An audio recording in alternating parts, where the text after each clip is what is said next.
Let's solve this question. This question says that a man is 3 times the age of his son. Their ages differ by 30 years. What are their ages? So we have been given a man whose age is 3 times the age of his son. So we will suppose the age of man be x and the age of son be y. And we have been given that man is 3 times. That is x is equals to 3y. Okay.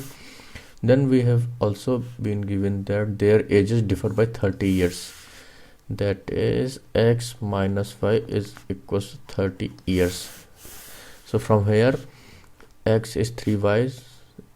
This will be 3y minus y is equals to 30, or y is equals to 15. Okay. So we got the age of son, that is 15 years.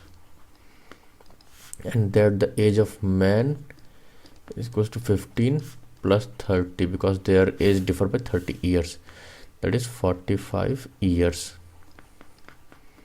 This is our solution.